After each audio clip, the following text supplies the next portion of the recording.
What happens when a young revolutionary leader, forged in the fires of Africa's struggle for true independence, is confronted by a Western journalist with arrogance and bias dripping from every question?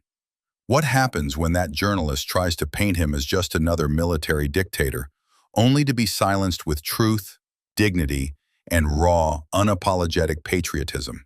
The moment was electric. Cameras rolling, lights glaring, and in that studio, every single person, hosts, crew, even viewers back home, fell into stunned silence. That man was Ibrahim Traore, the youngest president in the world today and the leader of Burkina Faso.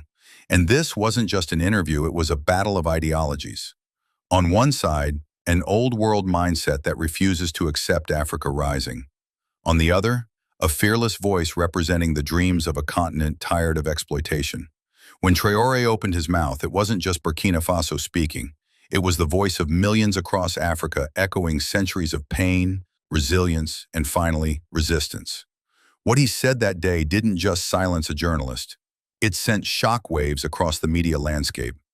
This is the untold story behind that explosive interview and the moment that made history. It was a highly anticipated international interview, the kind of media moment built for headlines and controversy. A renowned Western media outlet had invited Ibrahim Traore for an exclusive live discussion on their primetime program. For them, it was a chance to grill the African leader who had dared to reject the West's neo-colonial grip and oust French influence from his country. The journalist, a seasoned anchor known for his tough questions and sharp tone, who clearly underestimated the fire in Traore's soul. Traore arrived with the same calm intensity that's become his trademark. No security entourage, no long-winded political introductions.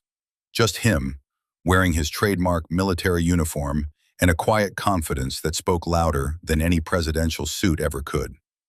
As the cameras went live, millions across Africa tuned in. They knew something special was about to happen.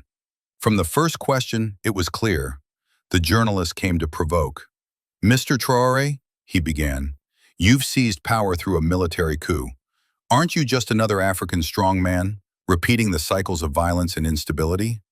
The studio tensed, but Traore didn't flinch. He smiled, not with arrogance, but with the knowing look of a man who has walked through fire and come out stronger. What he said next would redefine the interview, and perhaps even how Africa's leaders are viewed on the global stage. With a composed voice and piercing gaze, Traore replied, "Let me ask you, sir, when Western-backed governments exploit African nations, steal our resources, and maintain puppet regimes under the mask of democracy, do you call that stability? Do you call that peace?" The journalist was caught off guard. He tried to interrupt, but Traore continued, "You sit there and accuse us of coups, but where was your media when foreign corporations were looting our gold, our uranium, and our people's futures? Where were your questions then? Why is it that when Africa rises to take control of its own destiny, it's called instability? But when Europe invades or manipulates, it's called diplomacy or strategic partnership?" The air grew heavy.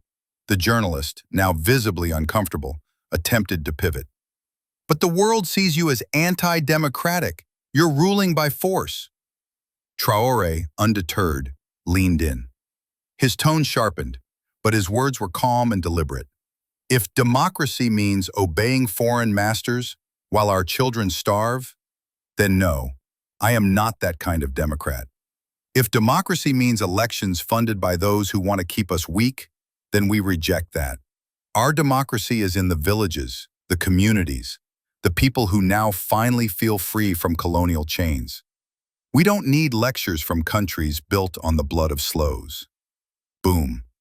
That moment, that one statement, shattered the tone of the interview. You could almost hear the silence ring in the studio. The journalist was stuck. The usual tactics of media framing had failed. Here was a young African leader who couldn't be cornered with words, because he was speaking truth with fire and clarity.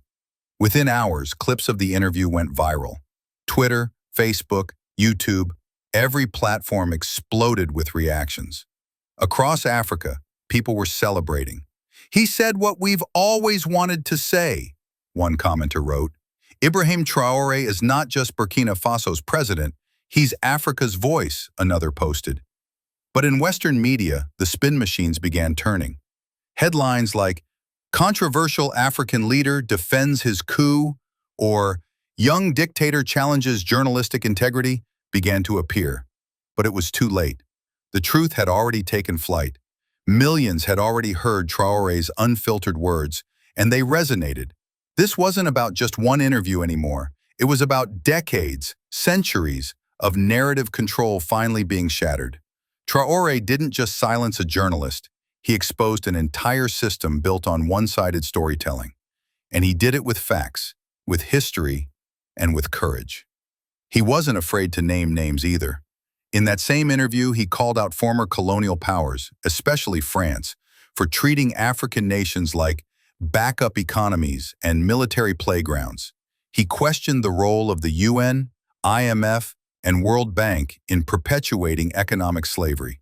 He even challenged African leaders themselves, saying, "Some of our own people have become gatekeepers for foreign interests. They wear African clothes, but sign deals in secret that sell us out. That era must end, and it will end." In the days following the interview, discussions raged across international newsrooms. Traore's speech became the subject of academic panels, political debates, and grassroots mobilizations. Students in Senegal marched. Pan-African thinkers called him the new Sankara. Across social media, memes, posters, and slogans erupted. Ibrahim Traore, the Lion of Burkina. But it wasn't just emotional. His words ignited concrete action. Civil society groups in neighboring countries began demanding the removal of French military bases. Youth organizations started campaigns for economic liberation. And leaders from Mali and Niger echoed his sentiments in their own media appearances. Western analysts, unable to ignore the momentum, started using new language. They stopped calling Traore a dictator and began calling him a populist nationalist. But the people knew better. They didn't care what the analysts said because they saw themselves in him. Meanwhile, inside Burkina Faso, Traore doubled down. He announced a complete nationalization of key mining sectors. He demanded transparency from every foreign company operating in the country. And most importantly, he declared education and agriculture as top national priorities. Not weapons, not foreign alliances, but self-reliance. And in his public speeches, he made it clear, "We are not anti-West, we are pro-justice. We are not against white people, we are against white supremacy. We are not rebels, we are reclaiming what is ours. Peacefully if we can, forcefully if we must."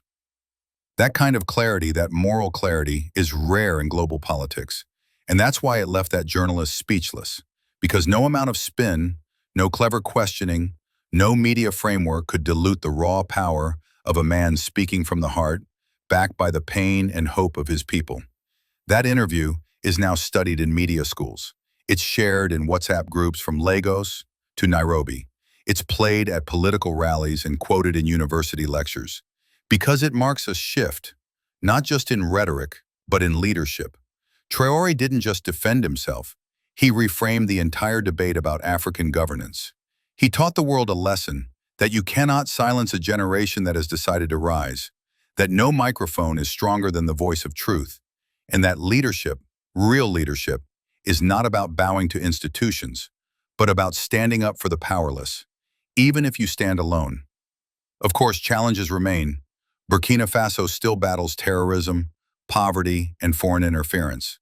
But for the first time in a long time, the people feel heard, they feel seen, and they feel led by someone who will not sell them out. And as for that journalist, he never issued a response. His silence says everything. Because in the world of truth, sometimes silence is the loudest sound. And that day, in that studio, the silence wasn't just awkward, it was historic. Ibrahim Traore didn't come from wealth. He wasn't groomed in foreign universities. He rose from the ranks, through the military, through struggle, through pain. And when he finally got the microphone, he didn't use it to beg for loans or praise foreign donors. He used it to demand justice, unity, and freedom.